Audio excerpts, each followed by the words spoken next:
Rajiv Dogra sir इस वक्त पूर्व राजनयिक मेरे साथ जुड़ रहे हैं। सर, मुझे भी आपसे यही समझना है कि ये जो तस्वीर इस वक्त आप देख रहे हैं, अभी भी रूस यही कह रहा है कि हमारा इरादा कब्जा करना नहीं है। क्या इससे अलग इरादा कोई हो सकता है? 18 नागरिकों के मारे जाने की खबर मिल रही है। जगह जगह पे रूस के सैनिकों की तैनाती हो चुकी है। बम के धमाकों की गूंज से लोग वहां थर्रा उठे हैं। मकसद क्या है रूस का? क्यों गुमराह कर रहा है दुनिया को वो? देखिए, रूस ये तो कह नहीं सकता कि हमारा इरादा कब्जा करना है।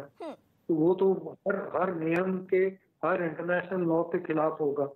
तो जो अंदर आया है यूक्रेन के टेरिटरी में, उसमें एक ही इरादा हो सकता है कि या तो उसको डिफीट करेगा, उसके बाद कोई नई सरकार बनाएगा और विड्रॉ करेगा, या उसके ऊपर कब्जा करके अपना एक हिस्सा बना देगा।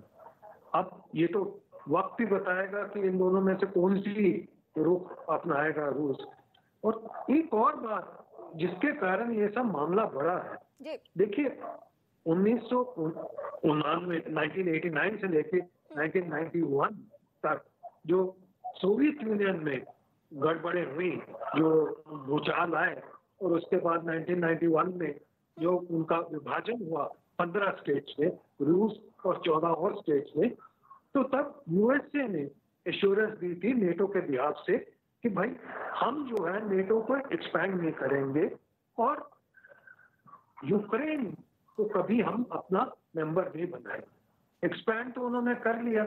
अब रूस जो है वो घिरा हुआ है कोई 7 नेटो मेंबर स्टेट से, जो पहले एक ईस्ट यूरोप का इनका हिस्सा था, एक तरह से सैटेलाइट स्टेट्स थी सोवियत यूनियन की।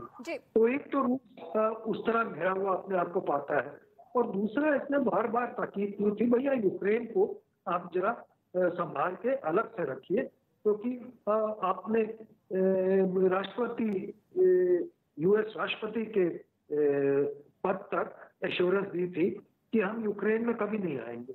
और अब लग रहा था कि रशिया के बिल्कुल नाजुक हिस्से पे जो यूक्रेन है एज ए नेबर, उसके ऊपर नेटो कदम बढ़ाना चाहता था। मेंबर ना भी बना के अपनी फोर्सेस भी रख रहा था, ऑब्जर्वर रख रहा था, और साजो सामान भी दे रहा था।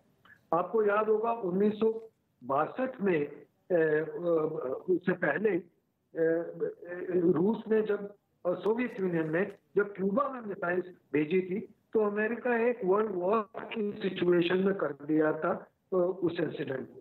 तो रूस सोचता है कि ये जो अमेरिका और नेटो कंट्रीज हैं, ये हमको चारों तरफ से घेर के हमारी सुरक्षा पे ये खतरा बन रही है। तो कभी ना कभी तो ये होना था। तो जो आज हुआ है उसका जो जर्म है वो पैदा इसलिए हुआ कि जब नेटो ने अपना साजो सामान, एडवाइजर, 150 एडवाइजर थे अमेरिका के 2 हफ्ते पहले तक, जो अब विड्रॉ किया उन्होंने, तो अपनी सुरक्षा के हित में रूस को, जो रूस का रवैया है कि हमको ये कदम उठाना पड़ा। अब कहाँ तक ये कदम जाता है, वो फोर्सेस आके विक्टोरियस होती हैं या नहीं होती। अगर विक्टोरियस होती हैं तो विड्रॉ करेंगे आफ्टर चेंजिंग द गवर्नमेंट। तो ये सब जो है ये आने वाला वक्त बताएगा। आज तो पहला दिन है।